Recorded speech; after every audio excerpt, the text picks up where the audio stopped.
Drága testvéreim és barátaim, nyissuk ki a Bibliát, akinek Bibliája van, az apostolok cselekedeteiről írott könyv 20. részéhez. Apostolok cselekedeteiről írott könyv 20. részéből fogunk igét olvasni a 7-es verstől kezdve a 12-es versig. Apostolok cselekedeteiről írott könyv 20. rész 7-es verstől a 12-es versig olvassuk Isten igéjét, amelyet áldjon meg a mi számunkra ezen az estén. A hétnek első napján pedig a tanítványok egybegyűlvén a kenyér megszegésére Pál prédikál valanékig, mivel hogy másnap el akar menni, és a tanítást megnyújtá éjfélig. Vala pedig elegendő szövétnek abban a felházban, ahol egybe valának gyülekezve. Egy Eutikus nevű ifjú pedig ül vala az ablakban, mély álomba merülve, és mivel hogy Pál sok ideig prédikált, elnyomatván az álom által alá esik a harmadik rend házból, és halva véteték föl. Pál pedig alámenvén reáborula, és magához ölelve mondta: ne háborogjatok, mert a lelke benne van. Azután fölméne és megszegé a kenyeret, és evék, és sokáig, mind viradatig beszélgetvén úgy indul el. Fölhozzák pedig az ifjat elevelen, és felette igen megvigasztalódának. Amen. Imádkozzunk. Úr Jézus Krisztus, a Te igéd arra bíztat, hogy a mi hitünket vessük Te beléd, így énekeltük az énekben is. Szeretnénk, hogyha ezen az estén újból szólanál hozzánk. Szeretnénk, Urunk, hogyha a Te igéd nem csak a fülünkig, hanem egész a mi szívünkig eljutna. Kérjük, hogy ez az ige által közöld üzenetedet, akaratodat velünk, és a mi életünkbe pedig megtérés, megújulás, átformálódás, helyreállás történjen a mi üdvösségünkre és a Te nagy neved dicsőségére. Amen. Tessék helyet foglalni.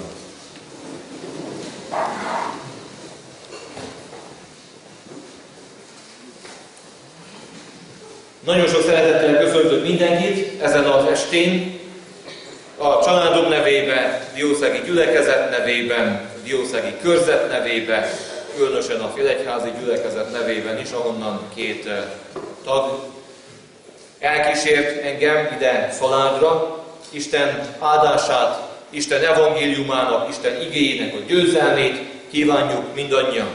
Külön küldi köszöntését Zsiskó Lajos testvér rám kötötte, hogy átadjam a szalárdi testvéreknek, hogy üdvözli és köszönti nagy szeretettel a szalárdi gyülekezetet. Örömnek tartom és kiváltságnak azt, hogy Isten igéje mellé összegyűlhetünk, és Isten igéje szabadon lehet hirdetve. Nem háborgatnak bennünket ebben, nem tiltják, hanem Isten igéje hirdetve lehet életünkbe, szívünkbe, eljuthat és átformálhat bennünket.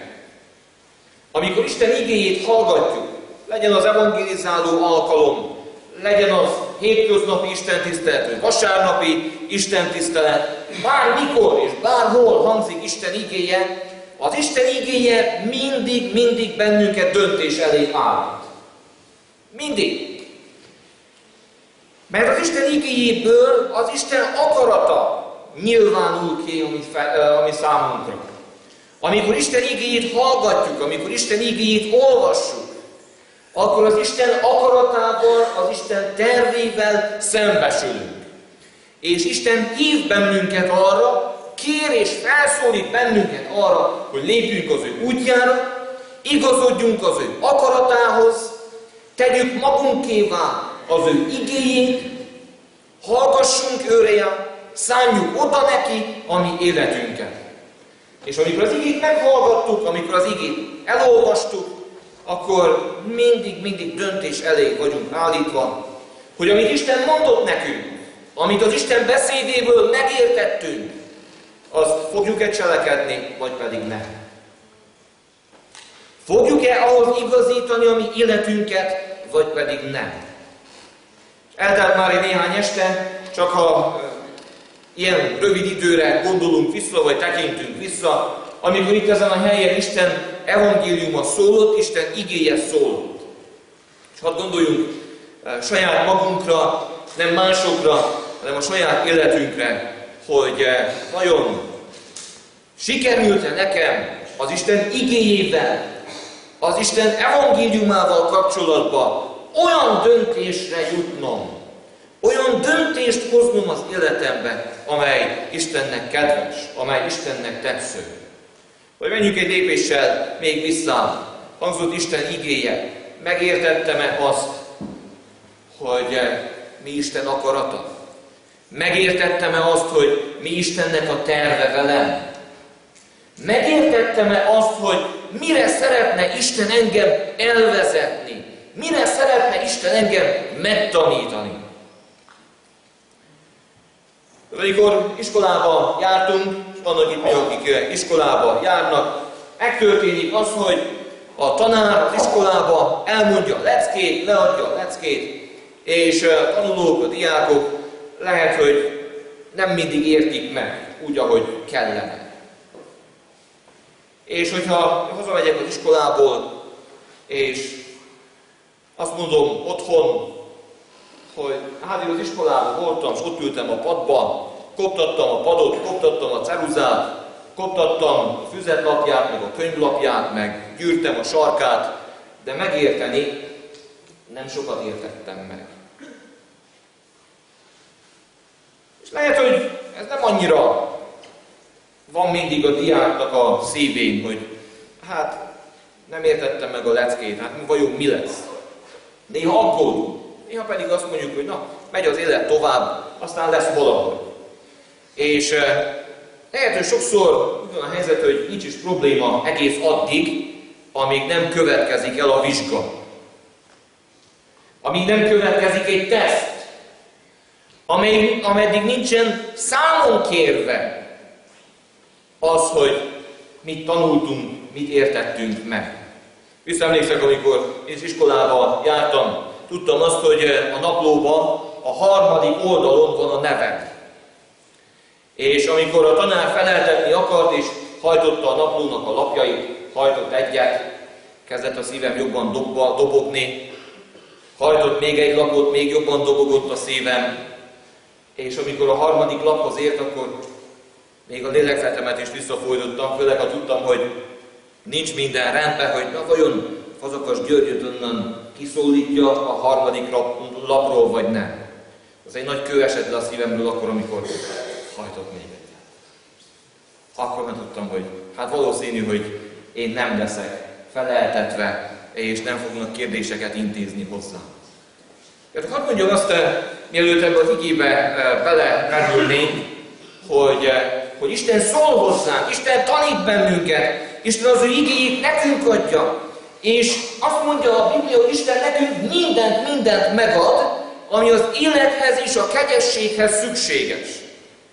De lesz egy olyan nap is, lesz egy olyan pillanat majd, amikor lesz számonkérés, amikor lesz vizsgáztatás, amikor meg kell álljunk nekünk Isten színe előtt, és amikor Isten megkérdezi tőlünk azt, hogy amikor ott volt a kegyelmi idő, amikor ott volt a kellemetes idő, amikor ott volt a megfelelő alkalom, akkor döntöttél-e helyesen, vagy pedig nem.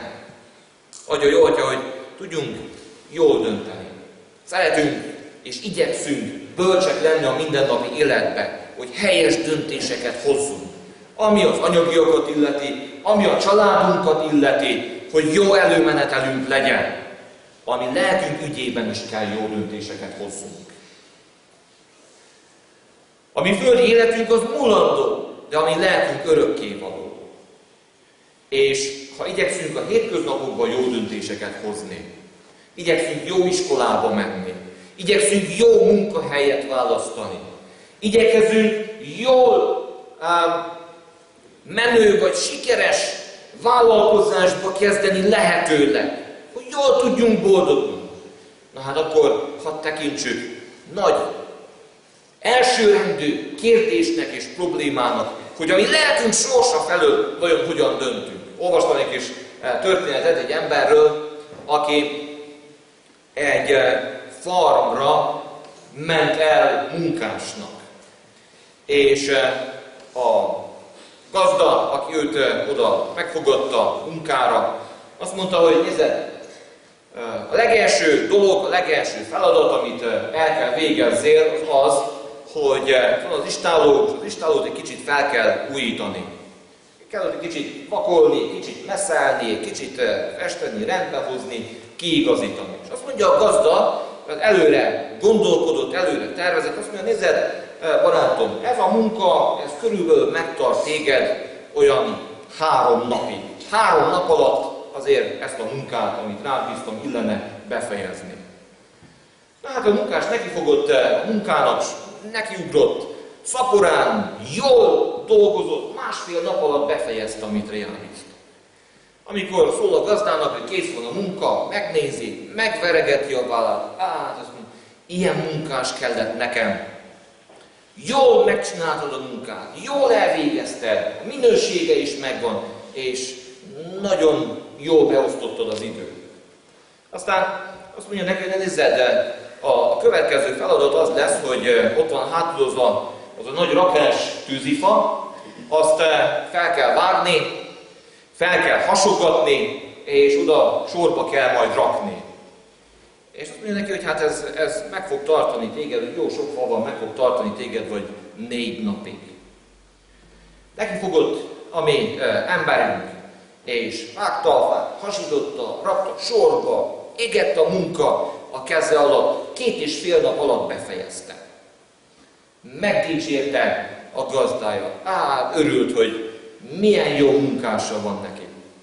Azt mondja, hogy na nézd, következő munka az lesz, hogy ott van az a nagy csomó krumpli, és azt fel kell válogatni. Tudod, nagyjából az ennivaló, piacra való krumpli, azok a közepesek, azok lesznek a vetnivaló krumpli, következő évre, az aprója, az pedig megy a jószágnak. És reggel nekifogott a munkának, a munkás válogatta a krumplit, este jön a gazda és látja, hogy eltelt egy egész nap, és alig van egy pár zsák krumpli felválogatva. Azt mondja, hogy te, hát amikor messzelni kellett, vakolni kellett, égett a munka a kezed alatt. Amikor a fát kellett vágni, ment a munka, és nagyon hamar elvégezted. Hát most mi lett veled? Itt a krumplit válogatni, hát hogy csak ennyire jutottál? Azt mondja ez az ember az ő gazdájának, hogy uram, ne haragudjon, de én nagyon keményen tudok dolgozni, de döntéseket hozni nem tudok. Azt a krumplit, hogy ide tegyem, itt nem, oda, na ott nem, oda. És azt mondja, én nagyon keményen tudok dolgozni, de én döntéseket hozni nem tudok.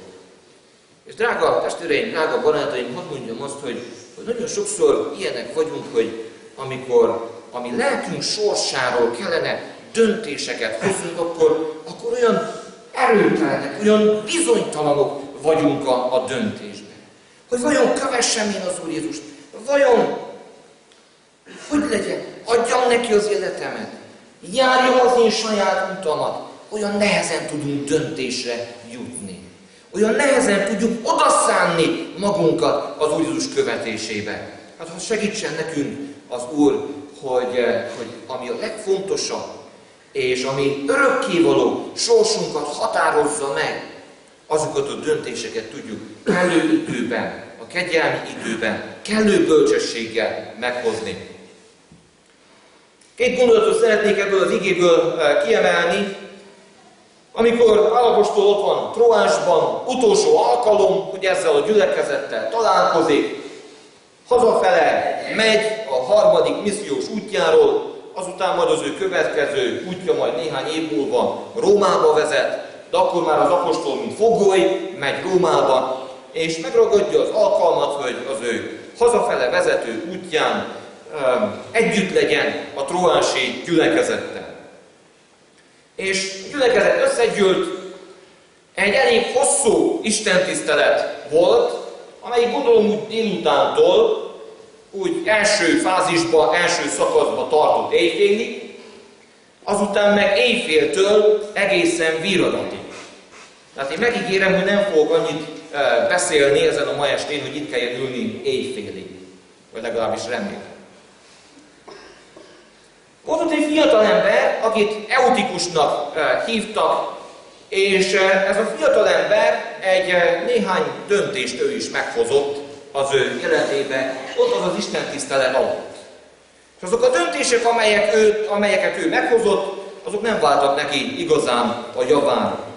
Szeretnék szólani Eutikusnak a döntéseiről és az ő magatartásáról, aztán pedig Isten irgalmasságáról, amivel volt Isten ez a fiatalember irányában.